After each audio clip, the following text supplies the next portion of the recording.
స్కందాగ్రజ channel ప్రేక్షకులకు నమస్కారం. అక్షయ తృతీయ మే 10వ తారీఖున వస్తోంది. సాధారణంగా మనం అక్షయ తృతీయ అనగానే బంగారం కొనడం అనేది ఆనవాయితీ. అసలు ఈ బంగారం ఏమిటి, కొనడం ఏమిటి, కొనాలా వద్దా, దాన ధర్మాలు ఏమిటి, అసలు ఈరోజు చేయవలసిన ప్రత్యేకమైన పూజలు ఏమిటి, ఎన్ని విషయాల గురించి మనం తెలుసుకుందాం. సవివరంగా మీకు పురాణ శాస్త్ర ప్రకారం మనకు ఉన్నవన్నీ కూడా, జ్యోతిష్ శాస్త్ర ప్రకారం చెప్పినవన్నీ కూడా మీకు చెప్పడం జరుగుతుంది. ప్రధానంగా అక్షయ తృతీయ అనేది వైశాఖ మాసంలో వసంత ఋతువు ఉత్తరాయణంలో మనకి వస్తుంది. అంటే పాడ్యమి మొదటి తిథి, రెండవ తిథి విధియ, మూడవ తిథి తదియ.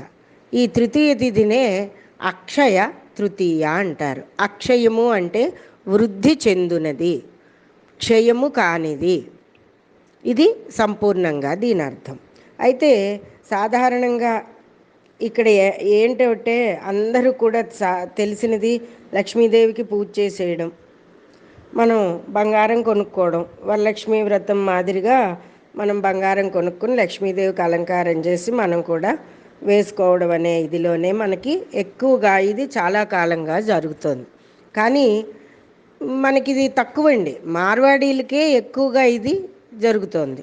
అయితే ఇక్కడ మనం పురాణ ప్రకారం, పురాణ శాస్త్రాల ప్రకారం, జ్యోతిష్ శాస్త్ర ప్రకారం మనం ఒక్కొక్కటి తీసుకుంటే గనక మత్స్యపురాణంలో 65వ అధ్యాయంలో ఈశ్వరుడు పార్వతీదేవికి సర్వకామప్రదమైన అక్షయ తృతీయ వ్రతం గురించి చెప్పారు. ఆయన అనేక పురాణాలలో మనం స్కాంద పురాణం కానీ, మత్స్య పురాణం కానీ, విష్ణు పురాణం కానీ, శివపురాణం కానీ, లేకపోతే వరలక్ష్మి వ్రతం కానీ, ఏదైనా కానీ శివపార్వతుల సంభాషణలు మనం ఎక్కువగా వింటూ ఉంటాము.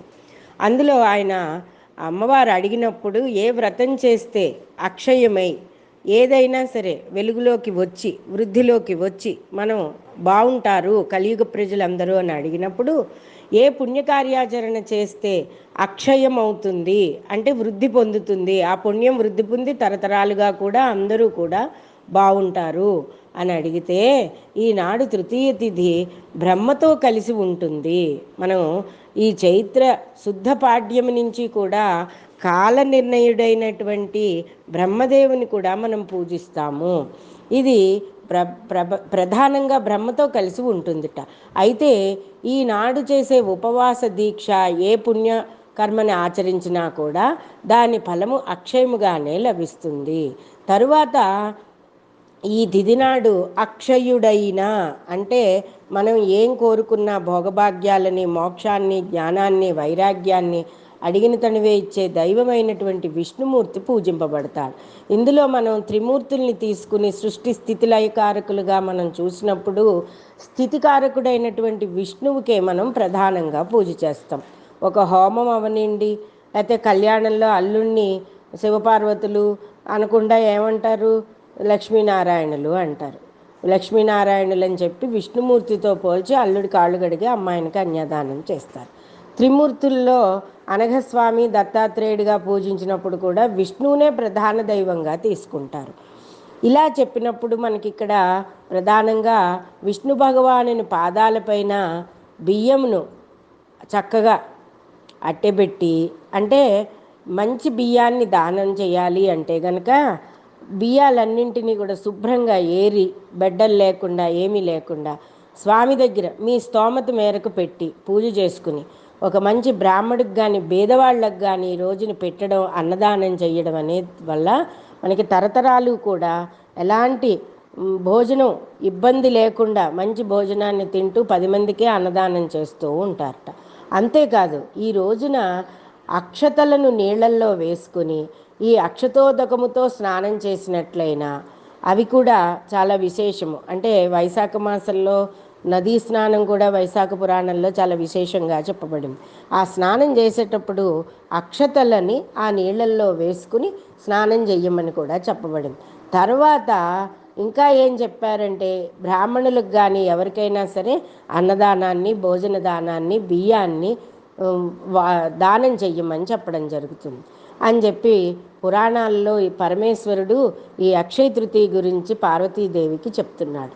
అయితే ఈ అక్షయ తృతీయ నాడు మొత్తంగా చూస్తే గనక మినపగుండంత బంగారం కానీ 16 మినపగుళ్ళంత బంగారం. మినపగుండు ఎంత ఉంటుందండి? నల్లని మినపగుళ్ళు, మనం ఇడ్లీలు దోశలు వేసే మినపగుండు. ఆ మినపగుండంత బంగారాన్ని కానీ దానం చేసినట్లయినా శ్రీ మహాలక్ష్మి సిరి సంపదలతో మన ఇంట్లో ఎల్లవేళలా ఉంటుంది. ఏమేమిటా సిరి సంపదలు, ఏమేమిటా భాగ్యాలు అంటే, ముందు ఆరోగ్యమే మహాభాగ్యం, తర్వాత జాడ్యం లేకుండా ఉండడం, సంతానం గోత్రం అభివృద్ధి అవ్వడం, వంశాభివృద్ధి అవ్వడం, ఎప్పుడు ఎవరికైనా పెట్టి తినే బుద్ధిని జ్ఞానాన్ని ఇవ్వడం, ఇలాంటివన్నీ ఉంటాయి. అదే ఈ అక్షయ తృతీయ నాడు గణపతిని పూజించినట్లయినా పుత్ర సంతానం పెరుగుతుంది, అనుకున్న పనులన్నీ కూడా నిర్విఘ్నంగా నెరవేరుతాయి. శివపార్వతులను పూజించినట్లయినా సౌభాగ్యం పెరుగుతుంది, లయకారకుడు అపమృత్యు దోషాలన్నింటినీ పోగొడతాడు. బ్రహ్మదేవుడు ఏం చేస్తాడు? మన కాల నిర్ణయంలో వచ్చే లోపాలు మనకు ఎలాంటివి లేకుండా సరిచేస్తాడు.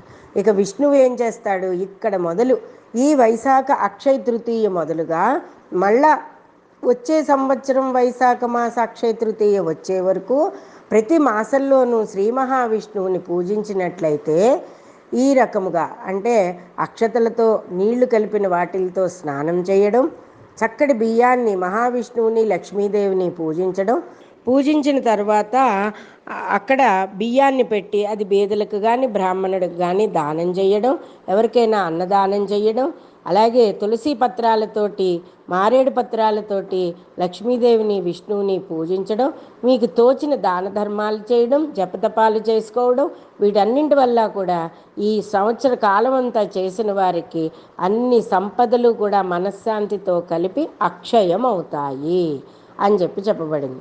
అలాగే నారద పురాణంలో ఏం చెప్పింది?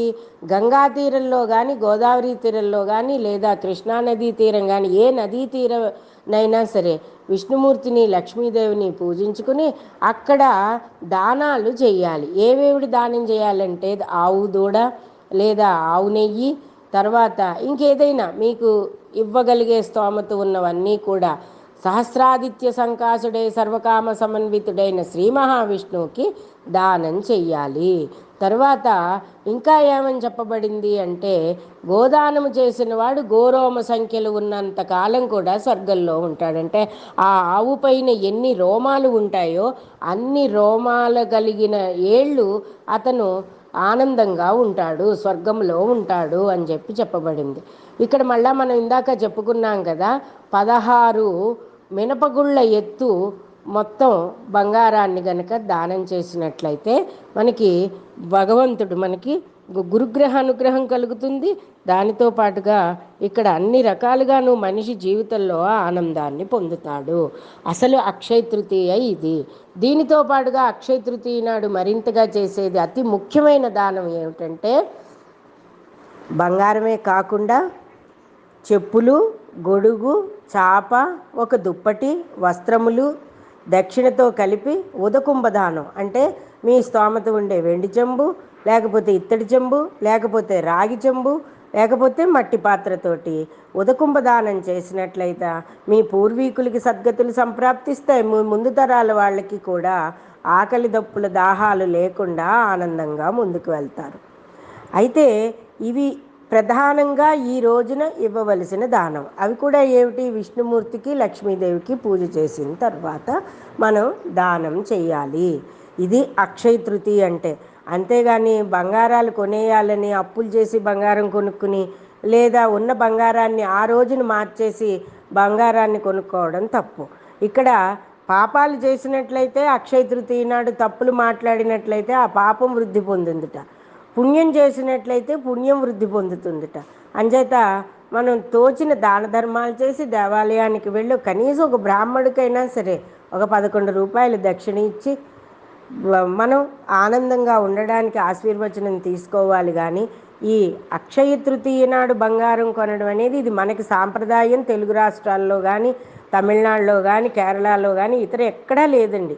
ఇది మార్వాడీలు ఏమిటంటే వాళ్ళ వ్యాపార నిమిత్తమై వాళ్ళు కొనుగోలు చేసుకుని వాళ్ళు ఆ వ్యాపారస్తులు తీసుకునే పనే కానీ వాళ్ళ వ్యాపారం కోసం మనం వెళ్ళి వాళ్ళ షాపుల్లో కొనుక్కోవాల్సిన అవసరం అయితే లేదు. కొనుక్కుంటే కొనుక్కోండి, మంచిదే. కానీ ఈవేళ కొనుక్కోవాలనే సాంప్రదాయం అయితే లేదు. ఈవేళ ఇవ్వాలనుకునే దానం ఏమిటి అంటే 16 మినపగుళ్ళ ఎత్తుగల బంగారం. అది ఎంత ఉంటుందండి? లైట్ వెయిట్ మినపగుళ్ళు 16 కలిపితే 1 గ్రాము కూడా అవ్వదు. అంతా దాన్ని దానం ఇవ్వాలి. వాటితో పాటుగా ఇది దానం చేయాలి.